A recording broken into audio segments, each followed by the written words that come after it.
खूप लहानपणी मी खूप मोठ्या लोकांमध्ये राहिलीये. म्हणजे वयानेही असतील, विचारांनीही असतील आणि डिरेक्ट 15 वर्षाचे असताना म्हणजे कोसला वाचतायत, मृत्युंजय वाचायला देतायत. मला एवढंच कळतं माझ्या जर्नीतून, की माणसं वयाने नाही तर अनुभवाने मोठी होतात. तसं मला वाटतं माझ्या बाबतीत झाल्यावर. ही ह्याच्यातच बसतेय बाबा. ती हेच करू शकते. ती हे कॅरेक्टर नाही करू शकणार. हे कसं मी तोडून काढू लोकांचं मत. आणि काय खचल्यावर कधी-कधी माणूस रडतं तसं मीही रडते, शांत बसते, उदास होते. पण मी त्याच्यात खूप वेळ ते चिघळत नाहीत बसत. मी खूप लहानपणी सगळं बघितलं ना, की एवढी प्रसिद्धी असेल किंवा तुम्हाला सगळे लोक ओळखतात. मी स्वतःला खूप काळ नाही बघू शकत. मी स्वतःचे आता आई-बाबा कधी-कधी घरी इंटरव्ह्यूज ऐकतात माझे. मी म्हणते, की माझ्यासमोर माझे इंटरव्ह्यूज नका ऐकू किंवा माझ्यासमोर माझ्या फिल्म्स नका बघू. मी जाते. अजून तरी मला तसं काम करायचंय. तसं नाही आलंय माझ्या वाट्याला, की हे खूप चॅलेंजिंग आहे आणि मला करायला खूपच कठीण गेलं आणि खूप प्रोसेस असं नाही आलंय काय. माझी आई स्वतः झेडपीची शिक्षक आहे. सो मुलांना शिकवणं असेल, त्यांना नवीन कपडे देणं असेल, कारण तिथे ग्रोथ झालेली नसते तशा जागांमध्ये. रिंकू, अरे काय नाचलीये रिंकू या गाण्यामध्ये. तेच ना, कारण लोकांना वाटतच नाही, की मी असं करू शकते. कारण त्यांनी मला तुला कधी आवडेल डान्स नंबर वगैरे असं करायला? कारण तुझ्या चांगलं असेल तर का नाही आवडणार? मंडळी नमस्कार, मी प्रेरणा. सकाळ प्रीमियरच्या शक्ती टॉक मध्ये तुमचं स्वागत आहे. नवरात्रोत्सवामध्ये शक्ती टॉक आपण सुरू केलं आणि त्यानंतरचे जे एपिसोड आहे त्यालाही तुम्ही खूप छान रिस्पॉन्स दिला, प्रतिसाद दिला. त्यामुळे पुढचेही भाग आपण कंटिन्यू करतोय आणि आजच्या भागात आहे आपल्या सगळ्यांची आवडती लाडकी, जी उत्तम पद्धतीनं तिचं काम सादर करत असते, ती म्हणजे अभिनेत्री रिंकू राजगुरू. तिच्या नव्या चित्रपटाच्या निमित्तानं आपण तिच्यासोबत आज गप्पा मारणार आहोत. रिंकू, खूप खूप स्वागत आहे तुझं. आणि आपण आत्ताच काही दिवसांपूर्वी तुझ्या चित्रपटाच्या निमित्तानं भेटलो होतं. पुन्हा एक छान चित्रपट करतेस, मला खूप छान वाटतंय. तू सातत्याने काही ना काहीतरी वेगळं करू पाहतेस. पण आशा या चित्रपटाविषयी आपण बोलतोय, त्याविषयी मी तुला विचारणारच आहे. माझ्याकडे बरेच प्रश्न आहेत त्याच्यासाठी. पण सैराट ते आत्ताचा आशा चित्रपट असेपर्यंत काय वाटतं तुला? काय काय अभिनयात बरेच बदल झालेले तुला जाणवत असतील ना, जेव्हा तू बघते तुझं काम किंवा तू तुझी प्रोसेस बघतेस तेव्हा? अ, अर्थात बदल झालेत, पण मला एवढंच वाटतं, की अ, वेगवेगळ्या प्रकारचे कॅरेक्टर्स मला करायला मिळाले आणि खास करून आशाचं सांगायचं तर मला खूप कुतूहल वाटलेलं जेव्हा ते म्हणाले, की "आशा वर्कर तू करशील का?" कारण युजुअली सैराट झालं, की ग्लॅम किंवा तशीच त्यानंतर बरेच तसेच अप्रोच झाले, की त्याच प्रकारचं कॅरेक्टर कर किंवा तितकंच धाडसी कर. अर्थात ही आशा पण तितकीच धाडसी आहे. पण तितकंच सटल आणि इतकं कॉमन कॅरेक्टर आहे हे. त्याच्यामुळे मला खूप मजा येते, की लोक मला खूप वेगवेगळ्या साच्यात बघतात आणि तशा प्रकारचं काम करायला मिळतं.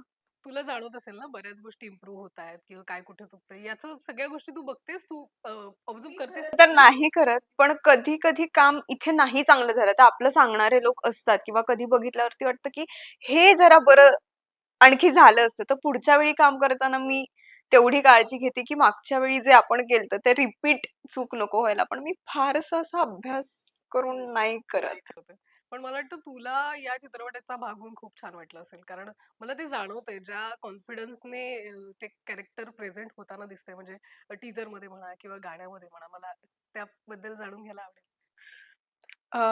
प्रोसेस खूप वेगळी एकतर आम्ही धुळे जिल्ह्यात शूट केला. त्याच्यामुळे माझी सुरुवात इथून होती, की मी पहिलं खऱ्या आशा वर्कर्सला भेटले तिथे गेल्यावरती, की ते दिवसभर कसं काम करतात, त्यांचे टास्क काय असतात, काय गोष्टी आहेत. आणि मला ना ते इतकं जवळून बघता आलं आणि मला असं वाटलं, की हे खूप मोठं आणि महत्त्वाचं काम करतायत आणि आपण खूप जबाबदारीची भूमिका स्वीकारतोय. त्याच्यामुळे एक तर मी खूप खुश होते, की त्या सगळ्यांना रिप्रेझेंट करणारं आपण काहीतरी करतोय. आणि मला खूप मजा आली. मला खूप बारीक गोष्टी शिकायला मिळाल्या. टीम वेगळी होती, गाव वेगळं होतं, कॅरेक्टर पूर्ण वेगळं होतं. त्यामुळे मला खूपच मजा आली. आणि सेंटर कॅरेक्टर तुझ्या भोवती, अर्थात ती कथा असेल पण ते तुझ्या भोवती फिरणाऱ्या सगळ्या गोष्टी आहेत, त्यामुळे आणखीन जबाबदारी वाढलेली असणार आहे. या चित्रपटामध्ये चं गाणं ऐकलंय, मोटिवेशनल आहे, एक सामाजिक कार्य आपण त्याच्यामध्ये बघतोय. तुला सामाजिक कार्याबद्दल तुला काय वाटतं? आपल्याला कायम जाण असते आणि जे या क्षेत्रात सामाजिक कार्यात आहे त्यांच्याबद्दल कायम आदर असतो. तुला काय वाटतं त्याबद्दल? मला आवडतंच. म्हणजे काय वाटतं असं मला खरं तर तितकं ज्ञान नाहीये त्या गोष्टीतलं. पण मला असं वाटतं, की आपलं छोटं सामाजिक कार्य करणारे देशासाठी जे काम करतात लोक, त्याच्यामध्ये आपण छोटा जरी खारीचा वाटा असेल आपला ते कार्य करणं, तर वाईट काय? जसं की आता आशा नावाची फिल्म येतेय, त्या बायका इतकं काम करतात. सो ते कुणालाच नाही माहिती, म्हणजे बऱ्याच आत्ताच्या जनरेशनला नाही माहिती की आशा वर्कर म्हणजे काय. जर ते फिल्मच्या माध्यमातून कळणार असेल, तर काय वाईट आहे त्याच्यात? आणि मला आवडतं छोट्या-छोट्या गोष्टी करायला, छोट्या-छोट्या लोकांना मदत करायला. माझी आई स्वतः झेडपीची शिक्षक आहे. सो मुलांना शिकवणं असेल, त्यांना नवीन कपडे देणं असेल, कारण तिथे ग्रोथ झालेली नसते तशा जागांमध्ये. सो माझी आई मोस्टली सामाजिक कार्य खूप करते लहान मुलांसाठी. सो मी ते बघत आले. त्याच्यामुळे मला नेहमीच आनंद वाटतो, की अशा गोष्टी आपण करतोय. घेतले काही पैलू तू आईच्या त्या सगळ्या ह्याच्यातनं काय थोडं वाटलं मला की अरे आशा ह्याच्यासाठी जवळची आहे, कारण आशा माझ्या आईचं पण नाव आहे आणि जी मालती काम करते, सेम माझी आई पण तशीच काम करते. फक्त ती शिक्षिका आहे. अच्छा. सो लोकांना मदत करणं असेल किंवा स्वतःला नेहमी मागे ठेवून आधी मी पुढच्यासाठी काय करू शकतो आणि स्वतःच्या कामावरचं प्रचंड प्रेम. मला वाटतं ना, ही खूप मोठी गोष्ट आहे, की आधी स्वतःच्या कामावरती खूप प्रेम करावं आणि 100% आपण पुढच्याला काय व्यवस्थित देऊ शकतो, याचं मला वाटतं हे खूपच छान गोष्ट आहे आणि हे नाही जमत दरवेळी. आपण खूप स्वतःमध्ये राहतो. तर ह्या ज्या अशा स्त्रिया आहेत किंवा हे सामाजिक कार्य करणारी लोकं आहेत, तर हे खूपच छान आणि महत्वाचं आहे. ते छान. मला वाटतं ते कुठून तरी आईमधला तो गुण तुझ्यात आलाय. म्हणजे कामाच्या बाबतीतलं तू म्हटलं, की कामाच्या प्रती तू आहेस ही डेडिकेटेड आणि काम करताना हो, मला काही नको. मग मला काम नीट करू द्या असं होतं. कारण आपल्या फिल्ममध्ये एकदा छापलं की ते खोडता येत नाही. मग ते आयुष्यभर छापलं जातं. त्याच्यामुळे त्यावेळी मी जे करणार आहे ते माझं असं होतं की पूर्ण माझे 100% देऊन मला करायचंय कारण पुन्हा मला चान्स नाहीये. सो कामाच्या बाबतीत मी आहे. हे कॅरेक्टर जगून कसं वाटलं तुला आशाचं? छान याच्यासाठी वाटलं कारण मी आईला खूप रिलेट करत डेफिनेटली जसा मालतीचा स्वभाव आहे तसा माझ्या आईचा नाहीये. अच्छा. पण ते छोट्या-छोट्या गोष्टींमध्ये लोकांना मदत करणं असेल. मला कळालं की किती अशा बायका आहेत ज्यांच्या या कामामुळे ना खूप प्रगती होते. पण ती कधी दिसतच नाहीये किंवा लोकांना म्हणजे मलाही माहिती नव्हतं की बापरे! इतकं काम करतात त्या घरोघरी जाऊन विचारपूस करणं असेल, सगळ्या गोष्टी असेल. तर मला असं झालं की खऱ्या नायिका तर त्या आहेत, काम करणाऱ्या. त्याच्यामुळे मला खूप शिकायला मिळालं आणि खूप गोष्टी जवळून बघता आल्या. पण ही फिल्म का तुला वाटत होती, की आपण भाग झाला पाहिजे, हे केलंच पाहिजे? अशी कोणता पॉइंट होता तुला वाटतं, की या फिल्ममध्ये तर रिंकू राजगुरू दिसली पाहिजे, झळकली पाहिजे किंवा एक मला असं नाही वाटलं खरं तर असं. डिरेक्टरांचंच म्हणणं होतं की मला असं वाटतंय की आशा म्हणजे मालती हे कॅरेक्टर तूच करावं असं आम्हाला वाटतंय. सो त्यांची काही रिझन होते आणि मलाही आवडलं की छान विषय आहे. हां, म्हणजे छान विषय आहे. न करण्याचं काही कारणच नव्हतं आणि पुन्हा नायिका प्रधान चित्रपट आहे.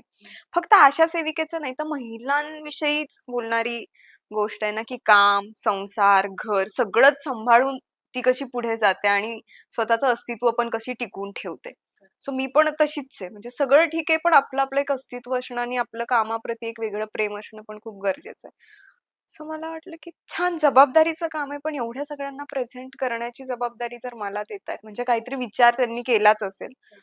सो करूयात. पण महिला कलाकार म्हणून या क्षेत्रामध्ये काम करत असताना तुला तुला काय चॅलेंजेस फेस करावे लागतात किंवा तुला कोणकोणत्या गोष्टी आहेत, ज्या सोयीस्कर होतात? काय वाटतं तू हे कसं डिफरन्शिएट करशील? महिला कलाकार म्हणून काम करत असताना काय असतात तुझे अनुभव या इंडस्ट्रीमध्ये? मला चांगलेच अनुभव आलेत. म्हणजे मी खूप वेगवेगळ्या लोकांसोबत काम केलंय. खूप शिकायला मिळालंय. खूप सीनियर लोकांसोबत पण काम केलंय. त्याच्यामुळे दरवेळी एवढंच असतं, की वेगवेगळे अनुभव येत जातात. त्याच्यातून आपण शिकत जातो, की कसं वागायचं, कसं नाही वागायचं, काय करायला हवं आता आणि काय नाही करायला हवं आता. त्याच्यामुळे मला वाटतं, की माझी त्या बाबतीत थोडी ग्रोथ होतच गेली आणि नव्याने गोष्टी मला कळत गेल्या. त्याच्यामुळे वाईट अनुभव तर मला कधीच नाहीत आले. मला दरवेळी मजाच आली आणि मी काहीतरी शिकूनच बाहेर पडले तिथून. तुला जाणवतो स्ट्रगल स्ट्रगल प्रत्येकाचा असतो. तुझा स्ट्रगल काय आहे रिंकू? या क्षेत्रात? मला असं सांगता नाही येत काय, पण त्याच्याशिवाय काहीच नाहीये. मला वाटतं, की ते जे कमवलंय ते टिकवून ठेवण्याचा स्ट्रगल असेल किंवा आपण जे खूप चांगलं काम केलंय ते लोकांपर्यंत काय पद्धतीने पोहोचवायचा तो स्ट्रगल असेल किंवा आपल्याकडे जी एक बघण्याची लोकांची ही याच्यातच बसतेय बाबा, ती हेच करू शकते, ती हे कॅरेक्टर नाही करू शकणार. हे कसं मी तोडून काढू लोकांचं मत, हे वेगवेगळं काहीतरी ट्राय म्हणून मी करत असते. तो स्ट्रगल असेल तर तो चुकत कोणालाच नाही. ते तर आहेच आहे. आणि मजा येते मला पण वेगवेगळ्या गोष्टी करायला. पण या चित्रपटाच्या निमित्तानं ते सामाजिक कार्य आणि या सगळ्या गोष्टींची ती प्रोसेस तू अनुभवली असशील. पुढच्या काळात किंवा कधीतरी तुला असं वाटतं, की आपणही या गोष्टीत कधीतरी होतो. अनेक अभिनेत्री जे आहेत ते कला सादर करत असतानाही काही ना काहीतरी सामाजिक कार्यामध्ये कार्यरत आहेत अनेक अभिनेत्री. तुला असं वाटतं, की कधी ना कधीतरी वाटतं, की मी त्या गोष्टीचाही भाग व्हायला आवडेल मला असं? मला आवडेल पण ती योग्य वेळ आली तशी आणि मी तितकी तयार असेल लोकांना त्या गोष्टी पुरवायला, तर मला डेफिनेटली आवडेल. मला अर्ध्या हाती कुठेच जायला नाही आवडत. पण डेफिनेटली आवडेल. सध्या काय शोधू पाहतेस सगळ्या ह्याच्यामध्ये? एवढी सगळी जर्नी आहे. ओ-टी-टीवर पुन्हा आम्ही वाट बघतोय रिंकूची, की काहीतरी इंटरेस्टिंग यायला हवं. कारण इतकं छान भन्नाट कंटेंट बघतोय आपण आणि त्याच्यामध्ये अशा विविध भूमिका. तर इथे रिंकू असायला पाहिजे असं आम्हाला कायम वाटत असतं. तुला काय वाटतं? तू काय बघतेयस ओ-टी-टीवर आणि असं काही इम्प्रेस करतंय तुला? आणि तुला असं वाटतंय, की नाही मी अप्रोच होऊन मी पण काहीतरी करेन, असं वाटतंय का तुला? खरं सांगू इतक्यात मी खूप काहीच नाही बघितलंय. अच्छा. कारण आता आशाचं प्रमोशन आणि ह्या सगळ्या गोष्टी. पण डेफिनेटली मला ओ-टी-टी वरती काम करायला आवडेलच. वेगवेगळ्या प्रकारचे कॅरेक्टर्स करायला आवडेल. मी पुन्हा तेच म्हणते, की मला हेच करायचंय किंवा मला अशा प्रकारचं काम जे करायचं काम येत जाईल. हां. हां, मी असं कधी ठरवत नाही किंवा "अरे, तिने हे केलं, हे माझ्याकडे का नाही आलं?" असं मला नाही वाटत. कारण जे तुमच्यासाठी बनलेलं असतं, ते मला वाटतं कुठूनही फिरून शेवटी तुमच्याकडेच येतं आणि तुमच्याकडून ते काम घडतंच. डेस्टिनीवर तुला हां, विश्वास सो मला डेस्टिनीवरती खूप विश्वास आहे. त्याच्यामुळे माझं आहे की गो विथ द फ्लो. जे होतंय, जसं होतंय त्यात 100% देऊयात आणि ते लोकांपर्यंत पोहोचण्याचा प्रयत्न करूया. पण माणूस म्हणून ना आपण कधीतरी बऱ्याच गोष्टी आहेत सातत्याने आपण काहीतरी प्रोसेस मधनं जात असतो.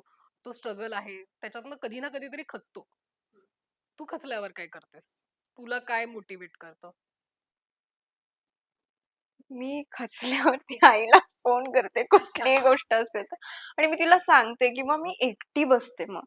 अच्छा. मी अ, ते तो डाउनफॉल किंवा मला असं का वाटतं याच्यापेक्षा माझ्याकडे आणखी करायला पॉझिटिव्ह गोष्टी काय आहेत, हम्म. याचा मी त्यावेळी जास्त विचार करते. चलो स्वतःला हे मोटिवेट नाहीये, हे असं झालं, तर ठीक आहे ना एवढ्यावर नाही काय संपणार आहे माझं. आता पुढे काय आहे? किंवा याच्या अगोदर मी काय चांगलं केलंय. सो पॉझिटिव्ह जितक्या गोष्टी माझ्या अवतीभोवती असतील ना, त्याचा मी जास्त विचार करते त्या क्षणी. आणि काय खचल्यावर कधी-कधी माणूस रडतं तसं मीही रडते, शांत बसते, उदास होते. पण मी त्याच्यात खूप वेळ ते चिघळत नाहीत बसत त्या गोष्टी. मग एका पॉइंट नंतर जर कळालं ना आपल्याला हे असंच असणार आहे, मी सोडून देते आणि पुढे जाते. डिसिप्लिन तुझ्यासाठी काय म्हणजे मोटिवेशन तर आहेच आपण स्वतःला एकदा मोटिवेट करत असतो.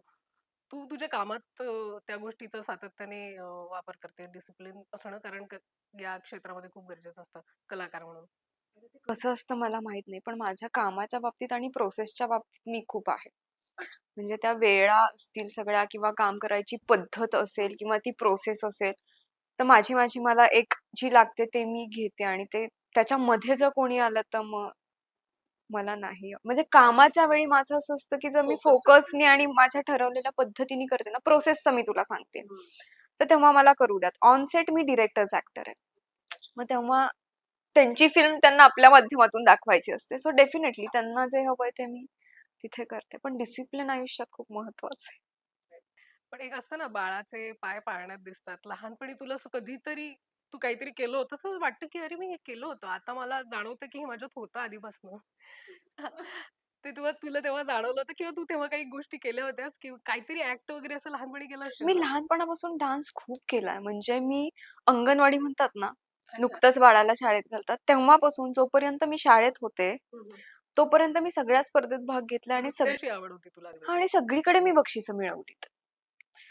सो मला वाटतं ते आणि धाडसीपणा एक माझ्यात आहे लहानपणापासून, की मनात काही असेल ना, तर मी विचारते समोरच्यांना जाऊन आणि मी क्लिअर करते गोष्टी. मला ते सॉर्टेड आहेस. हां, म्हणजे मला ते ठेवून मग त्याचं मिसअंडरस्टँडिंग काहीतरी करून घेणं, हे मला नाही पटत. मी जे आहे ते क्लिअर ट्रान्सपरन्सी मला खूप आवडते पहिल्यापासूनच.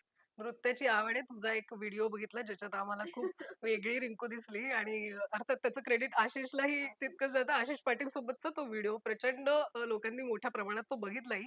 पण तू किती एन्जॉय केलंस? कारण आम्ही बघतोय नजाकत वगैरे असं कधी बघितलं नाही हां. मी स्वतःला कधी बघितलं नाही. मीच आशिष सरांना म्हणाले, की "मला हे येईल का?" मला सहज करायचं होतं. हं. तर ते ते मला म्हणाले, की "आपण करूयात. तू करशील मला माहिती आहे. मी करून घेतो." आणि मी पहिल्यांदा केलं अगं. 1 तास रिहर्सल आणि 1 तासात शूट असं आम्ही ते केलेलं आहे. सो मला मजा मी तेच म्हटलं ना, वेगवेगळं काहीतरी ट्राय करायला आणि मलाही कळतं, की हे मी आणखी त्याच्यावर काम केलं तर मी बेटर करू शकते. असं मला वाटतं. तू असं काहीतरी बघितलं असशील किंवा आपण अनेक चित्रपट बघतो. लहानपणी आपण चित्रपट मनोरंजनचा भाग म्हणून. आता तू ते बघत असताना आणखीन काहीतरी बारकावेही बघत असशील ना, की काय परफॉर्मन्स आहे, काय अभिनयातलं तुला काय सगळ्यात जास्त एक्साईट करतं?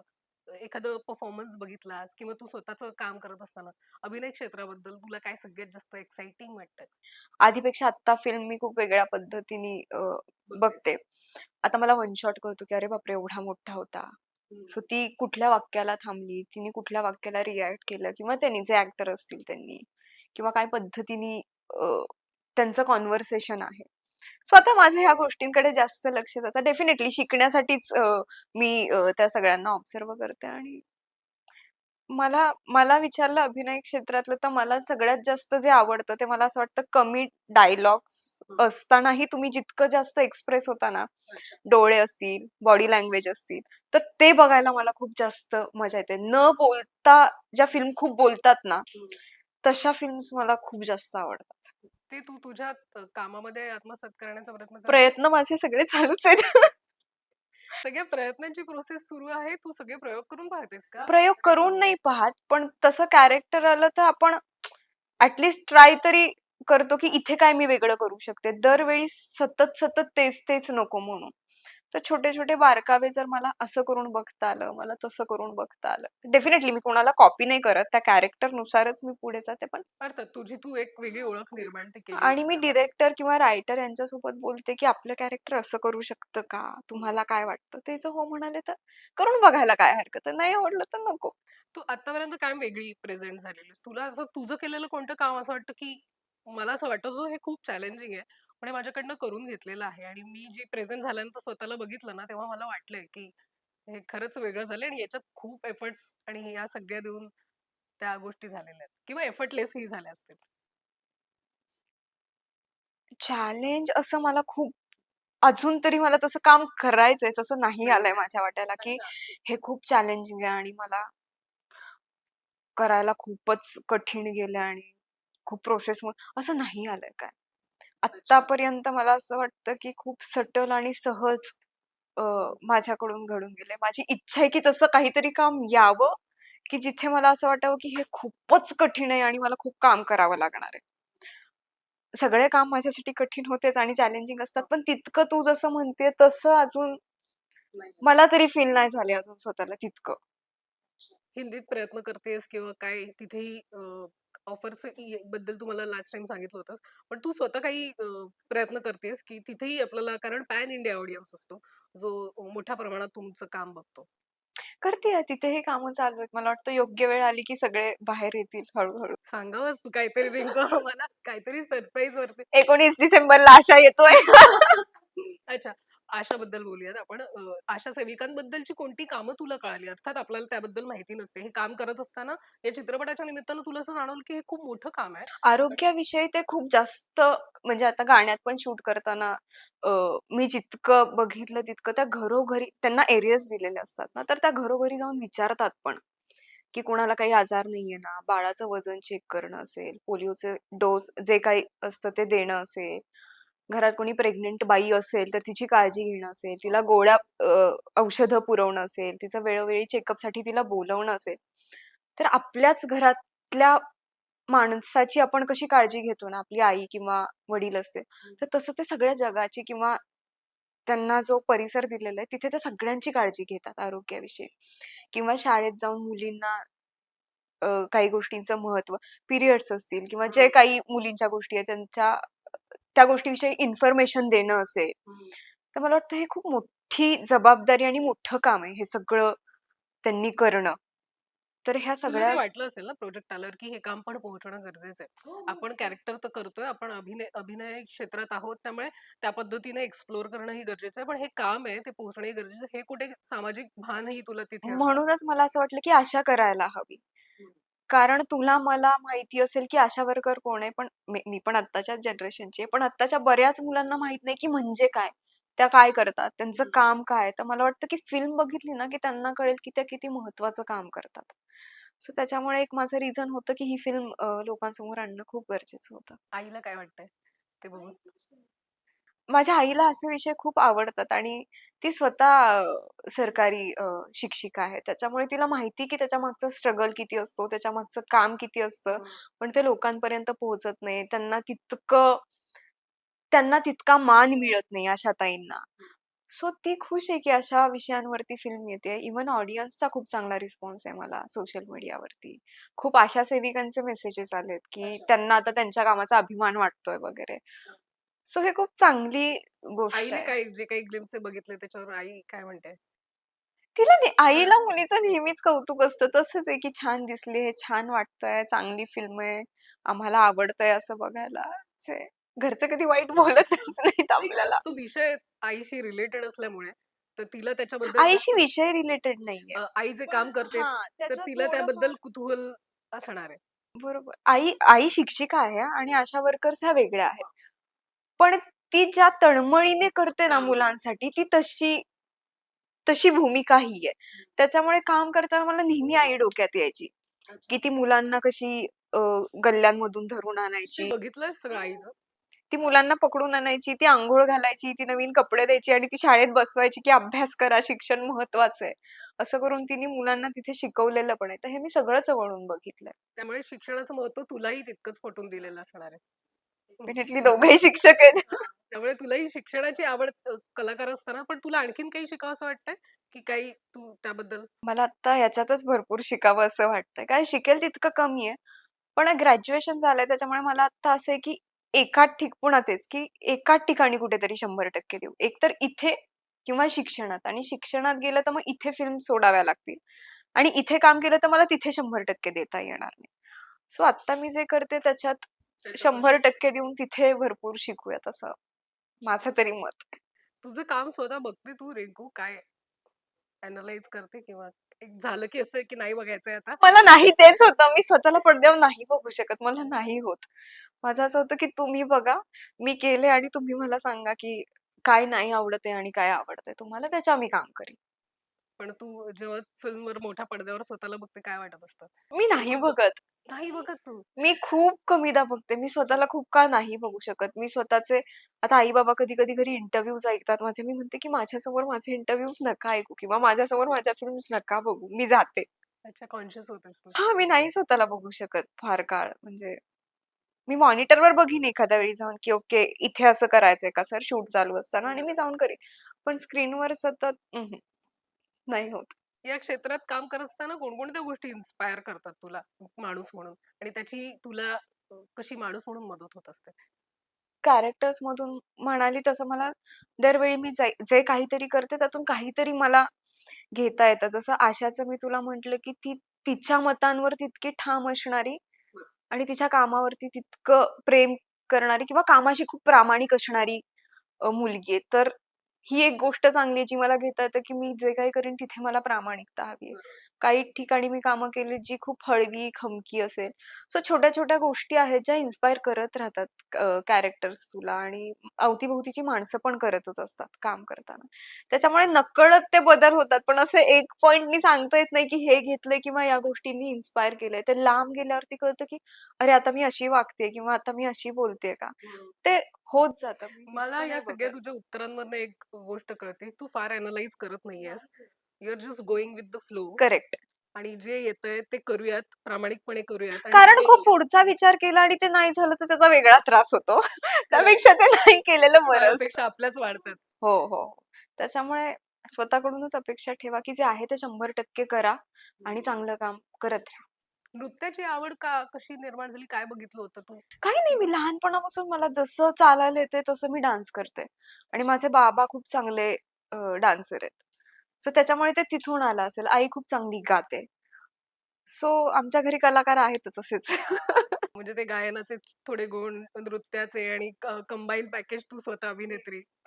पण आम्हाला असं तुझं असं डान्स नंबर केलेस तू गाणी, पण असं म्हणतो ना, अरे नाही, नाही. रिंकू तू म्हणते तसं नाही केलं मी. हां, असं रिंकू, अरे काय नाचलीये रिंकू या गाण्यामध्ये. तेच ना, कारण लोकांना वाटतच नाही की मी असं करू शकते. कारण त्यांनी मला तुला कधी आवडेल डान्स नंबर वगैरे असं करायला? कारण तुझं चांगलं असेल तर का नाही आवडणार मला? आपल्याला चांगलं प्रेझेंट करणार असेल डेफिनेटली मला करायला आवडेलच. काय काय डोक्यात विचार आहे? कशी प्रेझेंट झाली पाहिजे? कारण डान्स नंबरचे खूप प्रकार आहेत. आता तू जे व्हिडिओ केला आशिष सोबत, तो एक त्याची एक वेगळी ऑथेंटिसिटी आहे, त्याच्यात नजाकत आहे. असं काहीतरी पण तुला करायला आवडेल? ते बघितल्यावर मला वाटतं ऑफर्स आल्या असतील तुला. मला आवडेल करायला, पण मला म्हणजे उगीचच आवडतंय म्हणून करायचंय काम असं नाही आवडत. अच्छा. त्याला काहीतरी एक अर्थ असावा फिल्ममध्ये आणि त्याचं काहीतरी म्हणणं पण असावं. जसं आपण नटरंग बघितला तू, लावणी, फिल्मच त्याच्यावरती आहे म्हणून त्या ॲक्ट्रेस आपल्याला तिथे तितक्या सुंदर पद्धतीने प्रेझेंट झालेले त्या कॅरेक्टरमध्ये दिसतात. सो तसं काही असेल तर मला डेफिनेटली ते करायला आवडेल. डान्स परफॉर्मन्सेस म्हटल्यावर तुला काय बघितलेलं आठवतं? की अरे, मला वाटतं हे तर खूप कायच्या काय झालं होतं. हे परफॉर्मन्स कुणाचाही, तुला मला कुणाच्या परफॉर्मन्स माधुरी दीक्षितचे डान्स मी म्हणजे सगळेच अच्छा. मी खूप बघते. मला ती प्रचंड म्हणजे तो आवडते. बॉलिवूड डान्स, माधुरीचा जो पिंजरा मी बघितलेला त्याच्यामधला अ, त्यांनी जे काही लावण्या आणि सगळे सो मला खूप वेगवेगळ्या पद्धतीचे बघायला आवडतात. मुजरा असतील, आपला रेखा. सो त्यांची एक वेगळीच नजाकत आहे. ज्या अशा थांबवून ठेवतात, की बघतच राहावंसं वाटतं त्यांना. पण ते बघायला मला फार आवडतं. माधुरीजींना भेटलीयेस तू? किंवा काय त्यांच्यासोबत मी सैराटच्या वेळी भेटलेले त्यांना. अच्छा, त्यांना सांगितलं की मला तुमचा डान्स वगैरे मला असं होत नाही माहिती का? लोक समोर आले तर मी फक्त होतं कधी-कधी शांत असते. आपल्याला जी लोकं इन्स्पायर करतात आणि आपण त्यांना भेटतो, पण तेव्हा मग आपण नम होतो. म्हणजे काही बोलता येत नाही आणि आपल्याला. माझा स्वभावच असा आहे ना, म्हणजे मला तुला खूप काहीतरी सांगायचं असेल ना, तर मी कसं सांगू? कसं तुझ्याशी बोलू? मग तू काय रिएक्ट करशील ह्या भीतीनेच मी कधी-कधी अशी थांबते. पण मी एवढंच जाऊन म्हणू शकते, की प्रेरणा मला तुझं काम खूप आवडतं आणि मी तुझं काम बघत असते. हो, डेफिनेटली. मी एवढंच बोलते. पण मी त्यांनाही सांगितलेलं आहे, की मला तुमच्या फिल्म्स खूप आवडतात आणि मी बघते. या इंडस्ट्रीने तुला तुला काय वाटलं काय बदल झाले? माणूस म्हणून कलाकार म्हणून तू खूप ग्रो होताना आम्हाला दिसलीस अगदी सैराटपासनं ची म्हणजे आता तू बघतेस का ते कधीतरी इंटरव्ह्यू कपिल शर्माच्या शो मध्ये तुम्ही दोघं केलेला ते सगळे मेमरीज खूप वेगळे आहेत. अर्थात ते कायम मनात राहतीलच. पण खूप बदल झाले ना खूप या इंडस्ट्रीला तू श्रेय देतेस की तुला माणूस म्हणून ही ग्रो करायला मदत झाली? डेफिनेटली. मी खूप लहानपणी सगळं बघितलं ना, की एवढी प्रसिद्धी असेल किंवा तुम्हाला सगळे लोक ओळखतात. तर लोकांना जेव्हा ॲक्चुअली काम करायचं असतं ना, तू बघ लोक थिएटर करतात, सगळ्या गोष्टी शिकत सीरियल करतात, फिल्म करतात. ते प्रोसेसनी येतात आणि मग त्यांच्यावरती एक जबाबदारी येते. मला डिरेक्टच इतकी मोठी फिल्म मिळाली, नागराज दादा असतील, अजय अतुलचं गाणं असेल आणि इतकं ते एका रात्री बदललं. त्याच्यामुळे ना, एका रात्रीत जबाबदारी आली आणि ते लोकांना कळत नाही, पण ते आपल्यावरती येते आणि ते कसं घ्यायचं नाही कळत. सो हळू-हळू मग मला माणसं कळायला लागली. मला काम करायची प्रोसेस कळायला लागली. अगदी छोट्या गोष्टी असतात. कसं बोलावं, कसं राहावं, इथून काय काम आता निवडावं, काय निवडू नये, कुठे जावं, कुठे जाऊ नये. ह्या सगळ्याच छोट्या-छोट्या गोष्टी मग मला हळू कळायला लागल्या. पण हो, माणूस म्हणून मला एवढंच कळतं माझ्या जर्नीतून, की माणसं वयाने नाही तर अनुभवाने मोठी होतात. तसं मला वाटतं माझ्या बाबतीत झालंय. मला खूप वेगवेगळे अनुभव आलेत आणि खूप लहानपणी मी खूप मोठ्या लोकांमध्ये राहिलीये. म्हणजे वयानेही असतील, विचारांनीही असतील. त्याच्यामुळे मी डिरेक्ट मधला फेज माझा कॉलेज आणि टीनेज सोडून मी डिरेक्ट इथे आले. हो ना. तेव्हा तुला कळतही नव्हतं काय रिएक्ट करू, काय बोलू? आणि डिरेक्ट 15 वर्षाची असताना म्हणजे कोसला वाचतायत, मृत्युंजय वाचायला देतायत. माझी अचानक प्रोसेस ती झाली. म्हणजे कॉलेजचा कट्टा, कॉलेजची मुलं, "अरे चल ना इथे खायला जाऊ फिल्म." हे फेजच नाहीये. अच्छा, तू ती सगळी नाहीच मिस आहे ना. केली. मी डायरेक्ट नागराज दादा असतील, त्यांच्या पूर्ण आटपाटची टीम असेल, त्याच्यानंतरही जे असतील. सो तुला बघतात पण तितक्याच जबाबदारीने. तुला कोणी अरे 17च वर्षांची मुलगी आहे, 16 वर्षांची मुलगी आहे, असं नाही बघत. सो त्याच्यामुळे जबाबदारी तशी लहानपणापासून आली आणि माणसं खूप कळत गेली. अजूनही कळतात, मी खूप फसते. पण मग माणसं हळू कळत की काय पण असतं. इट्स गुड ना, की त्यांनी पण तो तितकं एफर्ट घेतलं, की तू ते वाचावं किंवा तू ते करावं किंवा अर्थात तितकं चांगलीच आवड लावली त्यांनी मला. जे त्यांचं म्हणणं होतं, की आम्हाला खूप 40शीत कळालं, जे तुला आम्ही आत्ता लवकर सांगतोय. अच्छा. त्यांना तितका वेळ गेला त्या प्रोसेसला खूप गोष्टींना, ज्या ज्या मला लवकर कळाल्या किंवा माझ्या वाट्याला लवकर आल्या. तर यालाही मी पॉझिटिव्ह घेते. सगळेच कॉलेज आणि हे फेज जगतातच आयुष्यात. हं. मला काहीतरी वेगळं करायला मिळालं असेल. मग तू ते मिस नाही करत आहे अर्थात. तुला काहीतरी मिस वेगळं करते, अच्छा. पण मी डोक्यात हे ठेवते, की एकतर जे लिहिलंय ते कोणी बदलू नाही शकत. हं. तर त्याचा खूप विचार करण्यापेक्षा आता हे आहेच आहे, तर हे टिकवून छान ठेवूयात आणि आणखी ह्याच्यात काय-काय शिकता येईल ना, ते शिकूयात. पण याच्यात चांगली माणसं मिळणं खूप गरजेचं आहे. अगदी नागराज मंजुळे अगदी पहिल्या करिअरच्या सुरुवातीला मिळणं किंवा त्यांनी एफर्ट घेऊन तुझ्यावर मेहनत करणं, की काय-काय गोष्टी असतील. त्यानंतर केलेली कामं. या सगळ्या जर्नीबद्दल कायम बोलताना मला खूप छान वाटतं रिंकू. तुझे अनुभव वेगवेगळे असतात आणि कायम वेगवेगळं काहीतरी घेऊन येतेस त्यामुळे बोलायला मजा येते. आशाच्या निमित्तानं खूप जबाबदारी आणखीन वाढली आहे. त्यामुळे हे पात्र बघणं महत्त्वाचं ठरणार आहे. आगामी जे काही करशील त्यासाठी तुला खूप खूप शुभेच्छा. छान वाटलं पुन्हा एकदा बोलून. Thank you, thank you. मलाही.